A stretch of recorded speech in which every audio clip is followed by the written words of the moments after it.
Hello students आज हम लोग class 9th history chapter 1 the French revolution के topic did women have a revolution को पढ़ने वाले हैं।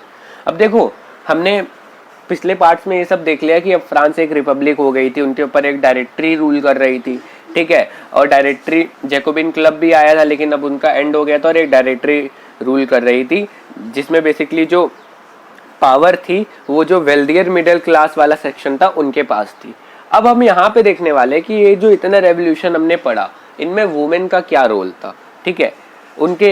उनको क्या क्या चीजें मिली, क्या क्या चीजें नहीं मिली, ठीक है। तो देखो यहाँ पे women were active participants from the beginning in the revolutions. The reason behind this that they had a hope that in future they also get the rights, ठीक है। मतलब वुमेन देखो स्टार्टिंग से ये जितने सारे रेवोल्यूशन हुए, ठीक है, इसमें एक्टिव पार्टिसिपेंट थी। एक्टिव पार्टिसिपेंट कैसे? अब जैसे आपने देखा होगा कि जब क्या कहते हैं थर्ड स्टेट के लोग बाहर गए थे वॉर लड़ने प्रूशिया और ऑस्ट्रेलिया के खिलाफ, तो जो उनकी फैमिली की वुमेन थी वो क्या कर रहे थे, बाहर जाके काम कर रही थी। क्यों? अपनी फैमिली का खर्चा चलाने के लिए, ठीक है। उसके अलावा वो घर में अपनी फैमिली को देखती भी थी, ठीक है। अब ये सब वो क्यों कर रही थी? क्योंकि उनको भी इसके पीछे एक होप दिख रही थी कि हाँ, अगर हमारे फ्रांस में अगर अब नया कॉन्स्टिट्यूशन आएगा, नई गवर्नमेंट आएगी, तो हो सकता है हमें भी अपने स्टेटस में कुछ इम्प्रूवमेंट देखने को मिले, हमें भी हमारे जो राइट्स है वो मिले फ्यूचर में, ठीक है। देखो यहाँ पे एग्जांपल भी दिया है, women of the third state had to work for a living, मतलब उन्हें वही वो लोग काम भी करते थे बाहर, ठीक है, दूसरों के घर में काम करते थे, बेसिकली बहुत सारी चीज़ें छोटी छोटी बेचते थे, ठीक है। तो मतलब एक्टिव पार्टिसिपेंट थी वुमेन रेवोल्यूशन की स्टार्टिंग से थी। लेकिन only daughters of nobles or wealthier member of third estate could study at a convent, ठीक है। अब पार्टिसिपेंट तो वुमेन्स थी थर्ड स्टेट की भी, लेकिन उनके पास स्टडी एजुकेशन का राइट नहीं था, ठीक है। वो एजुकेशन का राइट उनके पास नहीं था। एजुकेशन का राइट सिर्फ किसके पास था? जो नोबल्स और वेल्दियर मेंबर थे सोसाइटी के, उनकी बेटियां सिर्फ पढ़ने जाती थी, और वो भी सिर्फ पढ़ने जाती थी, लेकिन जैसे उनकी पढ़ाई कंप्लीट होती थी तो ये लोग क्या करते थे, उनकी शादी करा दिए जाते थे, ठीक है। तो इसलिए क्या किया वुमेन ने अपने इस स्टेटस को इम्प्रूव करने के लिए, उन्होंने क्या किया, अपने खुद के पॉलिटिकल क्लब्स बनाए और न्यूज़पेपर्स बनाए, ठीक है, जिससे वो अपनी आवाज़ उठा सके, ठीक है। वो बता सके गवर्नमेंट को कि उनकी क्या क्या मांगे हैं, ठीक है। वो लोगों को अवेयर कर सके। और अप्रॉक्स उस टाइम 60 वुमेन क्लब्स भी बने, जिसमें से जो बहुत ज़्यादा फेमस था उसका नाम था the society of revolutionary and Republican women, ठीक है। तो यहाँ पे अब देखो, अब वुमेन चाहते क्या थे, ठीक है। तो देखो वुमेन चाहती थी कि उनको भी पॉलिटिकल राइट्स मिले, ठीक है। वो भी जैसे नेशनल असेंबली के मेंबर में वुमेन भी इलेक्ट हो, ठीक है।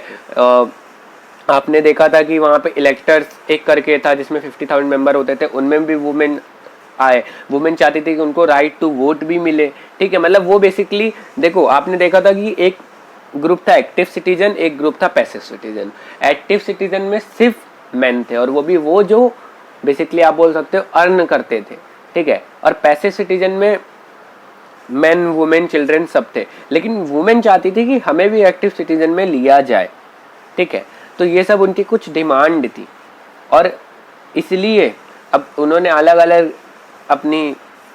अलग तरीके से अपनी आवाज़ें उठाई, ठीक है, अलग अलग आंदोलन किए। और इसलिए वहाँ की जो गवर्नमेंट थी, ठीक है, उन्होंने कुछ लॉ भी इंट्रोड्यूस किए नए, जिसकी वजह से वुमेन की जो मतलब उनकी बोल सकते हैं जो ज़िंदगी है, उनकी जो ज़िंदगी की कंडीशन थी वो इम्प्रूव हुई।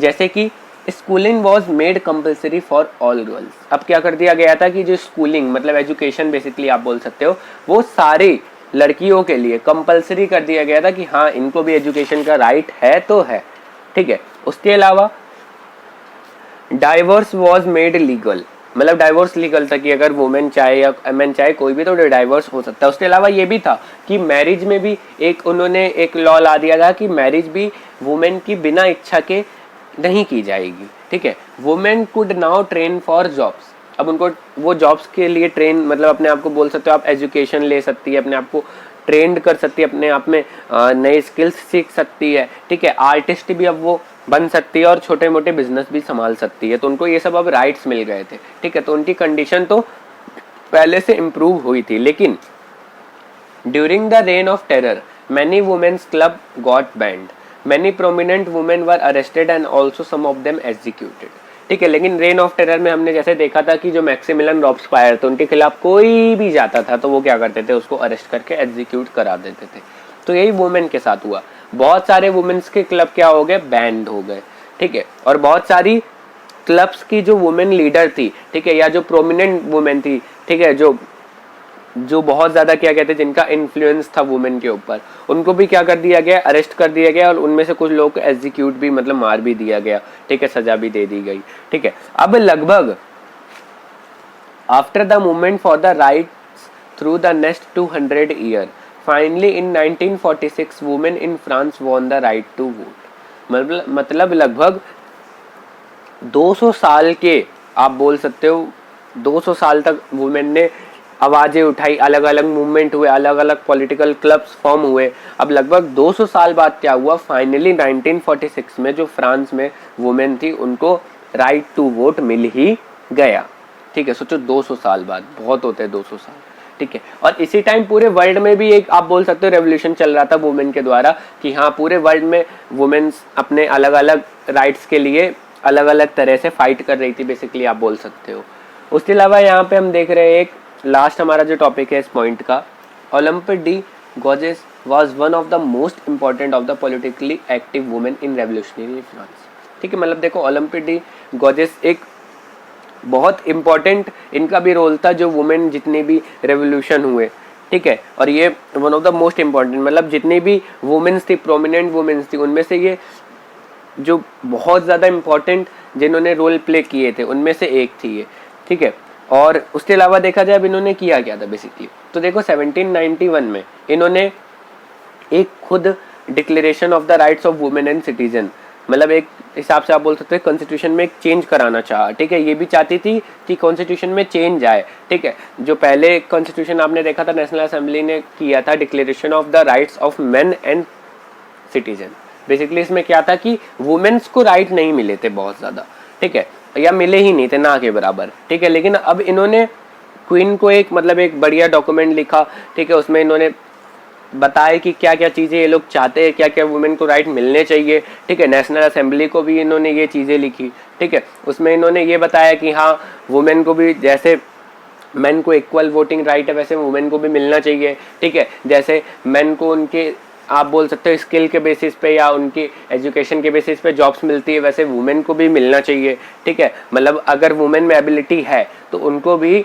चीज़ें मिलनी चाहिए, उनको एजुकेशन मिलनी चाहिए, ठीक है। उनको अपनी मर्जी से अपना फ्यूचर, बोल सकते हो आप, चूज करने की इस टाइप के राइट्स मिलने चाहिए, ठीक है। तो इन्होंने 1791 में बेसिकली क्वीन और नेशनल असेंबली को ये डिक्लेरेशन ऑफ राइट्स और वुमेन एंड सिटीजन एक डॉक्यूमेंट में बेसिकली लिख के बताया कि क्या क्या चीज़ें होनी चाहिए।